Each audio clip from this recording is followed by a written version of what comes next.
The palm wine drinker एक अजीब और शानदार कहानी है। ये द पाम वाइन ड्रिंकर एक नोवेल है और इस नोवेल की जो कहानी है वो लोक कथा की तरह समझी जा सकती है। तो इस नोवेल में एक ऐसे आदमी के बारे में है जिसे सिर्फ ताड़ी पीने का शौक़ है। वह इतना ताड़ी पीता था कि उसके पास ताड़ी निकालने के लिए 20,000 गुलाम थे। लेकिन एक दिन उसका सबसे अच्छा ताड़ी निकालने वाला आदमी, जो उसे सबसे अच्छी ताड़ी देता था, एक पेड़ से गिरकर मर गया। अब क्या? ताड़ी पीने वाला बहुत दुखी हो जाता है क्योंकि उसे वैसी ताड़ी कहीं नहीं मिलती। वह तय करता है कि वह मरे हुए आदमी को ढूंढने के लिए पाताल लोक, डेड मैन्स टाउन जाएगा। उसकी यह यात्रा बहुत ही अजीब और खतरनाक होती है। उसे रास्ते में कई अजीबोगरीब चीज़ें मिलती हैं। पहला होता है डेथ यानी मौत। सबसे पहले वह खुद मौत से मिलता है। मौत इतनी डरावनी है कि ताड़ी पीने वाला डर के मारे एक खाली खोपड़ी में छिप जाता है। मौत उसे डराने की कोशिश करती है लेकिन ताड़ी पीने वाला भागने में कामयाब हो जाता है। फिर है पिशाचिन, female with a short body and big head.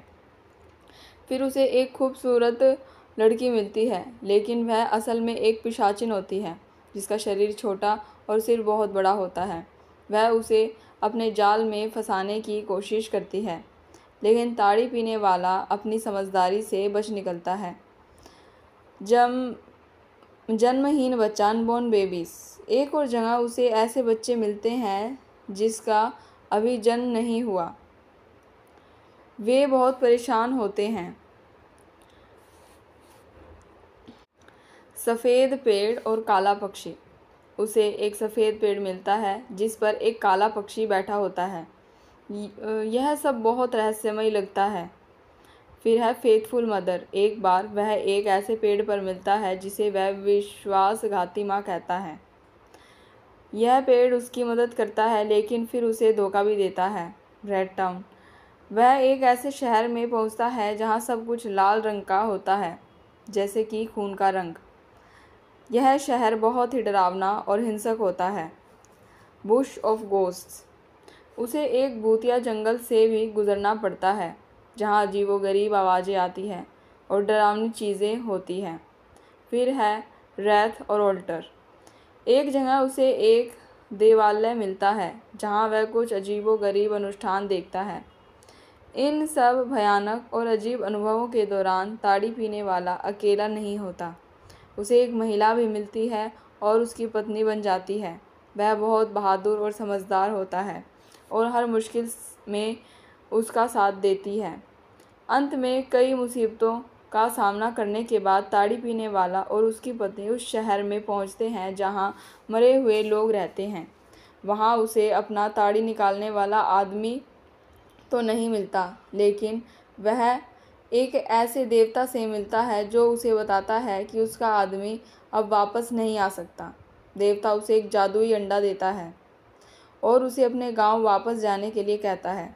जब वे वापस अपने गांव पहुंचते हैं तो वहां अकाल पड़ा होता है। ताड़ी पीने वाला उस जादुई अंडे का इस्तेमाल करता है और उससे खाना और पीने का पानी निकालता है जिससे गांव वाले बच जाते हैं। लेकिन धीरे धीरे अंडा अजीब चीज़ें निकालने लगता है और परेशानी पैदा करता है। आखिर में ताड़ी पीने वाला और उसकी पत्नी अंडे को जंगल में फेंक देते हैं। कहानी का अंत थोड़ा रहस्यमय है। ताड़ी पीने वाला और उसकी पत्नी ने बहुत कुछ सीखा था अपनी यात्रा से। यह कहानी हमें बताती है कि ज़िंदगी में मुश्किलें आती हैं लेकिन अगर हम हिम्मत रखें तो आगे बढ़ते रहें तो हम उनसे पार पा सकते हैं। यह कहानी नाइजीरिया की लोक कथाओं और उनके विश्वासों को भी दिखाती है। यह सिर्फ एक आदमी की ताड़ी खोजने की कहानी नहीं है बल्कि यह ज़िंदगी और मौत, अच्छाई और बुराई के बारे में एक गहरी सोच है।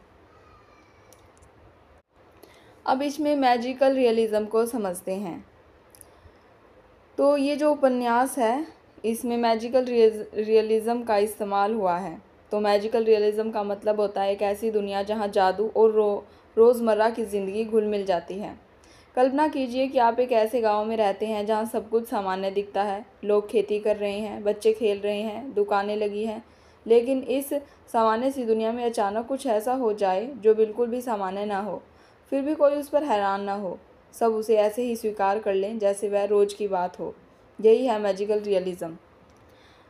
द पाम वाइन ड्रिंकर में भी यही होता है। हमारे कहानी के जो नायक हैं, ताड़ी पीने वाले को लीजिए। वह एक सामान्य इंसान है जिसे सिर्फ ताड़ी पीने का शौक है। उसकी दुनिया वैसी है जैसी हमारी है, पेड़, लोग, गांव। लेकिन देखिए उसकी यात्रा में क्या क्या होता है और लोग उस पर कैसे प्रतिक्रिया देते हैं। मौत से आमना सामना। सोचिए, आप सड़क पर जा रहे हैं और अचानक आपको मौत खुद दिख जाए एक व्यक्ति के रूप में, और आप उससे डरकर एक खोपड़ी में छिप जाएं। क्या वह सामान्य है? बिल्कुल नहीं। लेकिन उपन्यास में इसे ऐसे दिखाया गया है जैसे यह हो सकता है। न तो ताड़ी पीने वाला और न ही पाठक इस पर बहुत ज़्यादा हैरान होते हैं। यह बस होता है। पिशाचिनी और अन्य अजीब जीव। ताड़ी पीने वाला एक ऐसी महिला से मिलता है जो ऊपर से सुंदर है लेकिन अंदर से एक भयानक जीव है, जिसका सिर बड़ा और शरीर छोटा है। फिर उसे बिना जन्म लिए बच्चे मिलते हैं जो पेड़ पर लटके हैं, या एक ऐसा पेड़ जो बातें करता है। ये सारे जीव और घटनाएं हमारी तर्कसंगत दुनिया में फिट नहीं बैठते, लेकिन कहानी में ये ऐसे घुल मिल जाते हैं जैसे वे हमेशा से वहाँ थे। कोई चिल्लाता नहीं, ओह माय गॉड यह क्या हो रहा है, बल्कि वे इस अनुभवों से ऐसे गुजरते हैं जैसे वे बस जीवन का हिस्सा हो। जादुई अंडा। अंत में उसे एक ऐसा जादुई अंडा मिलता है जो खाना और पानी पैदा कर सकता है। यह एक अद्भुत चीज़ है, लेकिन उपन्यास इसे किसी चमत्कार की तरह नहीं दिखाता। यह बस एक वस्तु है जो कुछ खास शक्तियाँ रखती है। जब यह अंडा अजीब चीज़ें पैदा करने लगता है, तब भी यह सब एक अजीब लेकिन स्वीकार्य वास्तविकता का हिस्सा लगता है। मैजिक रियलिज्म कैसे काम करता है? इसमें असामान्य का सामान्यकरण, यानी कि लेखक टुटोला ऐसी जादुई या अवास्तविक घटनाओं को इतनी सहजता से प्रस्तुत करते हैं कि वे सामान्य लगती हैं। पाठक को लगता है कि हाँ, ऐसा हो सकता है। फिर कहानी की नींव यथार्थवादी है। एक आदमी अपने खोए हुए दोस्त को ढूंढने निकला है, लेकिन इस यथार्थवादी ढांचे के भीतर ही कल्पना की उड़ान भर जाती है। कोई स्पष्टीकरण नहीं। टुटोला इन जादुई घटनाओं के लिए कोई वैज्ञानिक या तार्किक स्पष्टीकरण नहीं देते। वे बस होते हैं। आपको उन्हें स्वीकार करना पड़ता है जैसे कि वे किसी सपने का हिस्सा हो। पुरानी लोक कथाओं का प्रभाव। यह उपन्यास नाइजीरिया की पुरानी लोक कथाओं से बहुत प्रभावित है, जहाँ जादू और मिथक रोज़मर्रा की ज़िंदगी का हिस्सा हुआ करते थे। टुटोला ने उसी सोच को अपनी कहानी में पिरोया है। संक्षेप में, द पाम वाइन ड्रिंकर में मैजिकल रियलिज्म ऐसा है जैसे आप एक सामान्य जंगल में चल रहे हो और अचानक आपको एक ऐसा पेड़ दिख जाए जो बातें कर रहा हो, या एक ऐसा जानवर जो उड़ सकता हो, लेकिन आप उस पर हैरान न हो। आप बस कहें, अच्छा, आज यह सब भी हो रहा है। यह जादू को हमारी दुनिया का एक स्वाभाविक और अभिन्न अंग बना देता है। तो आइए इसके थीम्स को जानते हैं। तो आप कल्पना कीजिए कि द पाम वाइन ड्रिंकर एक बहुत खूबसूरत चादर है। इस चादर में कई धागे हैं और हर धागा एक अलग कहानी या सीख बताता है। ये धागे ही उपन्यास के मुख्य विषय हैं। पहला धागा, क्वेस्ट एंड ट्रांसफॉर्मेशन, खोज और परिवर्तन। तो कहानी, हमारे नायक ताड़ी पीने वाले की पूरी यात्रा ही एक खोज है। वह अपने ताड़ी निकालने वाले दोस्त को खोजने निकला है। यह सिर्फ एक आदमी को खोजने की बात नहीं है, बल्कि यह अपने आप को खोजने की यात्रा भी है। सीख इससे क्या मिलती है हमको? शुरुआत में वह सिर्फ ताड़ी पीने वाला लापरवाह आदमी था, लेकिन उसकी लंबी और ख़तरनाक यात्रा उसे बहुत कुछ सिखाती है। वह मुश्किलों का सामना करता है, अपनी बुद्धिमत्ता का उपयोग करता है और अंत में एक समझदार और जिम्मेदार व्यक्ति बन जाता है जो अपने गांव की मदद कर सकता है। यह धागा हमें बताता है कि जीवन की यात्राएं हमें बदल देती हैं। दूसरा इसका थीम है cycle of life and death. Novel की शुरुआत ही मौत से होती है, ताड़ी निकालने वाले की मौत। फिर वह खुद मौत से मिलता है और उसे डेड मैन्स टाउन, मृतक लोगों का शहर में जाना पड़ता है। वहाँ उसे अनबॉर्न बेबीज, यानी बिना जन्मे बच्चे भी मिलते हैं। यह धागा दिखाता है कि जीवन और मृत्यु लगातार चलते रहते हैं। एक का अंत होता है तो दूसरे की शुरुआत होती है। कहानी में मृत्यु को एक अंत नहीं बल्कि जीवन चक्र का एक हिस्सा माना गया है। यह हमें याद दिलाता है कि मृत्यु भी उतनी ही स्वाभाविक है जितना जीवन। तीसरा धागा है इसका ट्रेडिशनल बिलीफ एंड फोकलोर। यह पूरी कहानी नाइजीरिया की पुरानी लोक कथाओं और आदिवासी मान्यताओं से भरी हुई है। इसमें अजीबोगरीब देवता, आत्माएं, जादू टोना और भूत प्रेत जैसे पात्र और घटनाएं हैं। ताड़ी पीने वाला इन सब से मिलता है और इसके साथ बातचीत करता है। यह धागा हमें उस संस्कृति से जोड़ता है जहाँ यह कहानी पनपी है। यह दिखाता है कि कैसे लोग प्रकृति, देवताओं और अज्ञात शक्तियों में विश्वास करते थे और कैसे ये विश्वास उनके जीवन का हिस्सा थे। यह बताता है कि आज भी दुनिया में ऐसी कहानी और विश्वास हैं जो हमें हमारे इतिहास और जड़ों से जोड़ते हैं। फिर हमारे पास है the heroes journey and companionship.